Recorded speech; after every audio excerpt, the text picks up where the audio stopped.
Halo semuanya, balik lagi ke channel YouTube gua.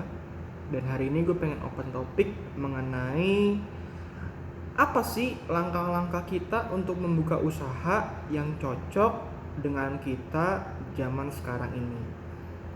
Apalagi zaman sekarang sudah masuk industri 4.0 atau 4.0. Ini juga konten yang gue buat untuk menjawab pertanyaan teman-teman gue via WhatsApp ke gue, kira-kira usaha apa sih yang bagus kita buka atau kita jalanin di masa sekarang. Ya, dan yang nggak kalah penting adalah pasti usaha ini harus cocok dengan diri kita. Ya, jadi gue mau nyampein dulu satu pesan dari almarhum Bob Sadino yang mungkin teman-teman udah pada tahu, dan teman-teman ingat bahwa almarhum pernah berkata, usaha yang baik adalah usaha yang kita jalanin, yang kita buka, yang kita gerakan. Bukan hanya sekedar planning, bukan hanya sekedar khayalan, tapi kita bergerak untuk membuka usaha tersebut. Dan beliau selalu memberikan semangat bahwa meskipun kamu seorang manajer atau direktur di sebuah perusahaan, kamu tetap karyawan. Di saat kamu cuma hanya menjadi seorang penjual es teh manis, kamu adalah owner. Kalimat tersebut memang sangat-sangat bagus, memiliki makna yang sangat dalam, dan banyak menggerakkan hati anak-anak muda untuk membuka usaha. Selain dia atau anak-anak muda ini bisa mengatur penghasilannya, berapa yang mereka ingin dapatkan, mereka juga jelas membuka lapangan pekerjaan bagi orang lain. Oke, kita masuk ke topik. Gue di sini mau memberi satu sudut pandang pribadi gue tentang mengenai cara kita membuka usaha. Ini benar-benar sudut pandang pribadi. Jadi kalau misalnya ada kesalahan atau ada ketidakcocokan, saya mohon maaf, dan itu sah-sah aja kalau nggak cocok, karena setiap sudut pandang orang berbeda-beda. Dan saya tidak pernah menganggap diri saya adalah expert. Hanya saya mau mencoba membantu. Siapa tahu sudut pandang saya ini dapat membukakan pikiran teman-teman sekarang yang lagi bingung mau buka usaha apa. Dari sudut pandang gua, usaha itu harus lu lihat dari segi jangka waktu. Poin pertama, jangka waktu. Jadi usaha lu ini mau jangka pendek, jangka menengah, atau jangka panjang. Poin selanjutnya yang perlu perhatikan adalah usaha dari segi target pasar atau demand yang lu inginkan. Lu menginginkan target pasar yang menengah ke bawah, menengah ke atas, atau istilahnya yang target pasar yang luxury gitu loh, target pasar yang benar-benar eksklusif. Poin terakhir yang paling sering orang bicarakan adalah dari modal yang kita miliki.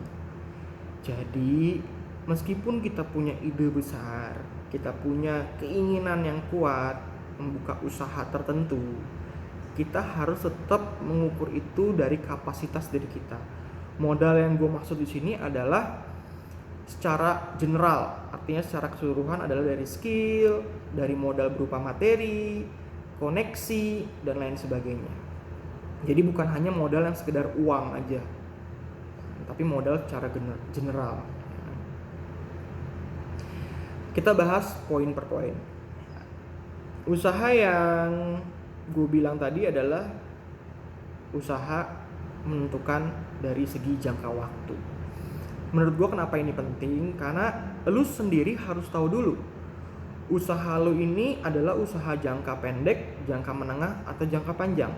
Meskipun semua orang pengen usahanya jangka panjang, tapi kita harus sadari usaha ini tuh bukan usaha jangka panjang. Misalnya ya, usaha ini jangka pendek, ya kita harus berani untuk stop ketika memang itu usaha sudah tidak lagi menguntungkan buat kita. Gua ambil contoh. Di zaman corona atau di suasana pandemik kayak gini, usaha dengan jangka waktu salah satu contohnya adalah jualan masker, alat pengukur suhu tubuh, APD, dan lain sebagainya. Banyak usaha-usaha garment, usaha-usaha konveksi yang banting setir jadi pembuat masker dan pembuat APD. Tapi gue yakin para ownernya itu sadar bahwa ini hanya jangka waktu pendek. Dia nggak akan terus-terusan merubah konveksi yang tadi dia misalnya dia jeans, atau misalnya tadi dia tuh garment yang bikin hordeng atau bikin kain, terus-terusan jualan masker. Lu pun begitu. Harus seperti itu. Ketika lu mau buka usaha, lu harus sadari betul usaha ini jangka waktunya apa. Jangka waktu pendek, menengah, atau panjang. Nah, kalau lu sadar jangka waktu pendek, ya lu harus berani tutup ketika itu memang tidak lagi menguntungkan. Ketika lu jangka waktu menengah, artinya lu mesti banyak program, atau lu mesti banyak ide, mesti banyak inovasi dalam menjalankan usaha lu supaya usaha lu ini tetap dapat berjalan. Tapi ketika memang sudah waktunya tidak berjalan lagi, ya lu harus berani tutup juga. Untuk yang dapat ide usaha jangka panjang, lu harus sadari bahwa setiap usaha jangka panjang lu harus ekstra keras di awal. Karena mungkin 3 bulan, 6 bulan, bahkan setahun pertama boro-boro lu dapat keuntungan, bisa rugi ya. Tapi lu harus sadari namanya usaha jangka panjang ya perlu proses. Itu dari sudut pandang gue usaha dari jangka waktu. Lu harus tahu dulu itu usahanya apa, jangka waktunya gimana dari usaha lu itu. Gue yakin teman-teman anak muda ini kreatif banget, ya kan? Gue mau usaha ini, gue mau usaha ini, lu lihat dulu dari segi jangka waktu. Kira-kira kalau lu benar-benar buka, ini jangka waktunya gimana? Lu harus tahu itu dulu. Jadi lu bisa bikin programnya, lu bisa bikin istilahnya strukturnya apa yang lo butuhin. Ya kalau jangka waktu pendek kan nggak butuh sampai lo butuh manajer, butuh direktur, kan nggak butuh. Kurang lebih kayak begitu. Usaha dari segi target pasar atau demand. Target pasar lo apa? Menengah ke bawah, menengah ke atas, atau eksklusif. Ya, barang-barang yang jual ini barang-barang luxury. Lo harus lihat juga itu. Karena ini menentukan strategi marketing lu. Kayak misalnya contoh begini, gue bilang, kalau lu target marketnya menengah ke bawah, dalam artian di sini gue ambil contoh usaha, lu buka usaha sembako misalnya. Ya lu nggak perlu sampai iklan di TV, ya kan? Lu nggak perlu sampai nyewa influencer, ya kan? Kan kurang lebih kayak gitu. Kecuali misalnya beras yang lo jual, nih sembako yang lo jual ini sembako eksklusif, dimana misalnya beras itu sekilo range-nya dari 6.000 sampai 12.000, beras lo ini sekilonya 50.000 misalnya, ada kelebihan khusus, nah itu beda. Target pasar menentukan. Dan gue mau ingetin satu hal, ini kadang-kadang teman-teman gue yang udah buka usaha pun suka lupa. Jangan serakah. Kalau emang target pasar lu itu menengah ke bawah atau menengah ke atas atau luxury, ya lu jangan berharap bisa lu raup semua konsumen tuh dari menengah ke atas, menengah ke bawah, yang luxury lu pengennya semua pakai. Ada barang yang general kayak begitu yang bisa dipakai, ya kan? Tapi lu harus tahu betul apa yang lu jual, apa usaha lu ini bidang jasa, target pasarnya apa, itu dulu. Kenapa sih itu begitu penting? Contoh misalnya kayak gini, gue ambil industri otomotif, salon mobil. Salon mobil ini kan untuk mobil-mobil yang kita bisa bilang menengah ke atas. Meskipun ada mobil-mobil yang menengah atau mobil-mobil LCGC yang mau di salon, tapi salonnya apa dulu? Kan salon mobil ada cuma cuci, ada dipoles, ya kan? Ada sampai di coating, ya kan? Atau dikasih paint protection, ya kan? Tapi nggak semua mobil butuh, ya kan? Ketika lu serakah dan lu mau ngerauk itu semua, yang ada lu tidak menciptakan image terhadap brand lo, terhadap usaha lo. Image khusus maksud gue di sini ya. Gitu loh. Tapi kalau emang lo konsisten target pasar lo adalah menengah ke atas, ya lo akan masuknya ke komunitas, lo akan masuknya ke mungkin para pengusaha, ya kan? Para artis, atau memang benar-benar mobil-mobil luxury gitu loh, mobil-mobil mewah menengah ke atas. Ketika lo ini menengah ke atas sulit nih dan lain sebagainya, ya kan? Nah ini berhubungan sama poin yang ketiga nanti. Artinya usaha lo ini tidak lo dukung dengan modal di poin yang ketiga tadi, koneksi lo, ya kan? Terus modal lo, skill lu tidak mendukung, ya. Artinya sebenarnya kalau gue bilang usaha ini kurang cocok sama lu, meskipun lu ngerti, tapi ngerti lu itu cuman sedikit-dikit, nggak benar-benar paham. Itu untuk sudut pandang dari segi target pasar. Ini paling penting sebenarnya poin kedua ini. Target pasar lu tuh siapa? Lu mau mainin tuh di mana? Itu dulu. Kalau memang lu mau ngerauk semua, gue juga punya tips. Yaitu apa? Lu bikin di sektor yang sama, tapi sub. Misalnya, lu udah punya usaha salon mobil khusus buat mobil-mobil luxury. Lu ambil salon mobil yang khusus coating, ya kan? Lu mau ngerauk yang di bawah, ya lu buka subnya bahwa lu juga punya anak cabang yang bisa cuman poles dan cuci. Kayak gitu. Kita ke poin ketiga ya, karena poin kedua gue anggap udah cukup dan memang masih banyak pertanyaan. Mungkin lo bisa di kolom komentar, nanti gue jawab satu persatu. Di poin yang ketiga dari segi modal, ya, ini sangkut pautnya ke poin pertama dan poin kedua. Ya kan? Lo punya skill nggak di situ, bang? Tapi kan ada usaha yang kita cuman ikut-ikutan, memang lagi hype, ya kan, lagi booming dan kita ikut-ikutan. Ya iya, nggak masalah juga gitu loh. Tapi lu percaya deh sama gue satu hal begini. Gue pernah ngobrol sama teman gue. Jadi teman gue ini kenal sama salah satu customer gue, bahkan sahabatnya. Jadi lebih rincinya begini. Gue punya customer sukses, pengusaha sukses. Dan teman gue ini salah satu sahabat dia. Yang dia ngomong sama gue, teman gue ini, gue tuh tahu banget bagaimana cara dia bisa sukses kayak sekarang. Dia ketemu siapa, ya kan? Dia modalnya berapa, caranya dia tuh bagaimana. Gue tahu persis deh pokoknya. Cuman teman gue ini salah satu orang bijak menurut gue, yang dia bilang sama gue kayak gini. Tapi lu percaya nggak percaya, Mike? Kalau gue ikutin sahabat gue ini atau customer gue ini yang sukses, belum tentu gue sukses dia. Itu juga lu harus sadari. Karena kenapa? Ada aspek-aspek tertentu yang lu gak punya. Jadi lu boleh meniru, tapi lu jangan berharap sesukses orang yang lu tiru. Lebih baik yang sesuai dengan benar-benar passion lu, kemampuan lu, modal lu. Makanya gue masukin ke poin ini gitu.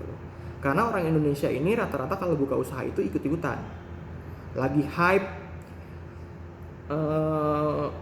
bubble misalnya, semua buka bubble. Lagi hype boba, semua buka boba. Lagi hype all you can eat, semua buka all you can eat. Hype salon mobil, semua buka salon mobil. Sampai itu tukang mie ayam samping rumah lu laku, lu mau ikutan buka mie ayam.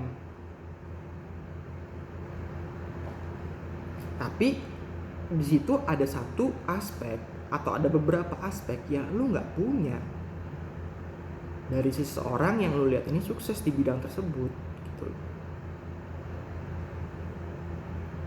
Jadi menurut gua kesimpulannya adalah ketika lu mau punya ide usaha, lu lihat 3 aspek ini.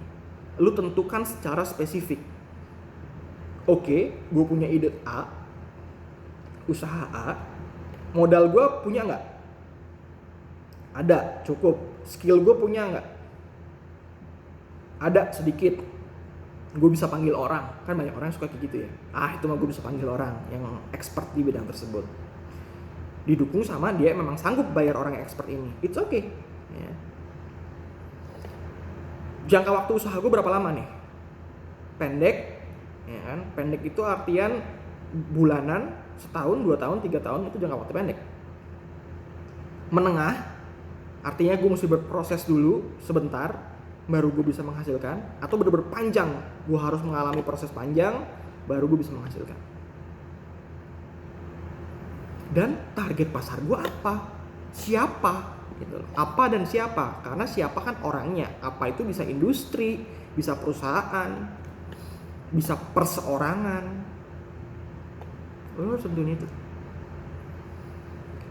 Di video ini memang gue nggak bisa langsung mendirect atau langsung bilang, oh usaha ini yang paling bagus sekarang untuk lo semua. Karena kenapa? Kalau gue ngomong kayak gitu, kayak gimana kesannya ya? Kayak belum tentu benar gitu loh. Dan belum tentu semua orang bisa ngejalanin. Gue mau lu semua tuh buka usaha, satu karena memang itu inovasi lu, itu kreativitas lu gitu. Lu ngikut orang misalnya, dalam artian lu ikut-ikutan usaha orang, tapi lu punya inovasi yang berbeda dari orang itu, yang lu punya nilai lebih, lu punya nilai jual lebih daripada orang yang lu tiru atau usaha yang lu tiru. Itu yang gue mau sebenarnya. Dan yang gak kalah pentingnya adalah lu tetap harus menyadari, ini yang paling sulit nih sebenarnya, menyadari kapasitas diri lu. Lu tinggal di lingkungan apa, kapasitas lu semana skill yang lu punya, sejauh apa pengetahuan yang lu tahu tentang usaha ini, dan seberapa besar modal yang lu punya. Jangan pernah memaksakan segala sesuatu hal yang tidak dapat lu tanggung resikonya. Rada bingung ya, maksud gue gini loh, kalau lu memang punya modal kecil tapi usaha lu membutuhkan modal yang besar dan lu harus ngambil hutang pinjaman, ya lu sesuaikan kapasitas lu. Perlu nggak lu ambil hutang? Kalau lu nggak sanggup resiko bayarnya, ya jangan diambil. Lu mendingan mencari ide yang sesuai dengan kapasitas lu. Jangan dipaksain, sesuatu hal yang dipaksakan juga nggak bagus. Dan juga belum tentu rezeki lu di situ. Gak ada salahnya memang mencoba, tapi kita minimalisir resiko yang kita hadapi. Ya. Kalau lu punya ide usaha A, B, C, ini buat teman-teman yang punya ide usaha lebih daripada satu, ya lu cari yang resikonya paling minim, yang bisa. Gak mungkin lah gak ada resiko, pasti semua usaha ada resiko, tapi resiko yang bisa lu tangani. Salah satu tips gue adalah ketika lo membuka usaha, kalau bisa modalnya itu adalah modal sendiri dan besaran modalnya 30% dari apa yang lo punya. Ini gue ngomong materi ya, gue ngomong modal uangnya. Kalau modal skill ya lo harus jor-joran 100%. Lo harus bekerja keras. Kalau perlu skill yang udah lo punya lo tambah lagi. Tapi kalau dari segi modal materi atau uang, kalau bisa 30%. Kenapa? Ingat, usaha itu bisa gagal. Gue paling anti banget ngomong hal yang manis-manis. Bokap gue punya kalimat bagus sebenarnya, tapi ini susah banget dipahamin. Gue pahamin ini bertahun-tahun ini, baru gue paham. Bokap gue pernah bilang begini, kalau kita mau beli sirup ke mall, atau kita mau beli sirup kemanapun, ya kan, jangan cari yang manis. Kenapa? Karena semua sirup dasarnya manis. Tapi kita harus hati-hati ketika kita dapat sirup yang pahit. Emang ada bang sirup pahit? Ada, kalau expired. Atau misalnya dia produksi gagal. Lu cobain dah semua sirup jeruk. Ada lo sirup jeruk yang pahit dan gue pernah ketemu. Nah itu sama kayak lu buka usaha. Lu jangan pikir manisnya dulu, tapi lu boleh berpikir manis karena itu sebagai target dan motivasi lu. Tapi lu juga harus berpikir ke arah negatifnya, lu harus siap tanggung resikonya. Kayak misalnya tadi contoh beli sirup, kalau dapet yang pahit, lu rela nggak buang ini sirup sebotol yang tadi lu baru cicipin mungkin sedikit. Artinya ketika lu buka usaha, ternyata pahit, lu siap nggak hilang duit lu nih, hilang modal lu? Lu tutup usaha lu. Karena lu tahu ternyata ini usaha rugi. Makanya kenapa antisipasinya 30% dari modal materi yang lu punya. Kalau lu jor-joran 100%, apalagi lu sampai hutang, ketika lu dapet yang pahit, lu bisa gila, bro. Sis. Ya kalau lu mentalnya kuat sih nggak apa-apa, silahkan. Tapi kan gue sebagai seorang yang tujuannya menginspirasi dan membuka pikiran lu, gue cariin yang paling aman gitu loh.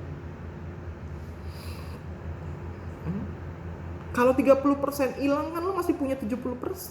Lu mau buka sekali lagi dari 30% itu lu masih bisa, lu masih punya 40%. Lu nggak bakal stres gitu loh, maksud gue. Stres sih pastilah, namanya usaha gagal stres sih pasti. Cuman maksudnya nggak stres banget gitu loh, nggak sampai frustasi. Itu maksud gue.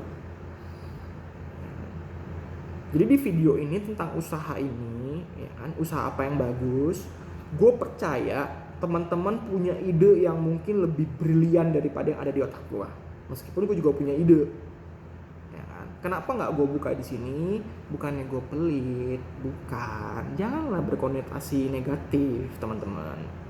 Cuman gue nggak mau sampai nanti tiba-tiba lu pakai ide gue, gagal, lu nyalain gue, lu benci sama gue, nggak mau gue kayak begitu.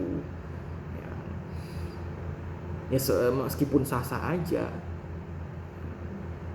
Makanya gue kasih tips-tips yang lebih tingkat awalnya lu mau buka usaha, apa yang mesti lu pikirin gitu loh.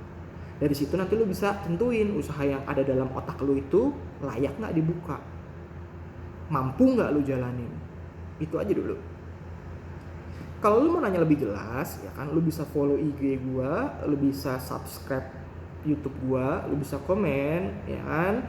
Kalau memang lu betul-betul serius, gue akan kontak lu, ya kan, dan gue bisa undang lu atau gue bisa ngasih tahu lu harus nemuin gue di mana. Dan gue akan bantu dengan senang hati. Kalau lu benar-benar serius. Tuh. Oke, cukup sekian dulu video gue yang satu ini untuk konten membuka usaha. Meskipun seru ya, banyak yang bisa dibahas. Tapi gue harap beberapa poin tadi, 3 poin tadi ditambah yang lain dapat membukakan imajinasi lu, menginspirasi lu, ya kan? Dapat membantu lu untuk memilih apakah usaha yang ada dalam otak lu sekarang bisa lu jalanin dan bisa lu buka. Sampai ketemu di video gue selanjutnya. Dan seperti biasa, di setiap video gue, lu mau komentar, lu mau hujat gue, lu mau kritik dan saran, gue terbuka. Karena kritik dan saran, bahkan hujatan lu, itu membangun gue jauh lebih baik. Thank you buat yang udah nonton. Sampai ketemu di video gue selanjutnya. Bye.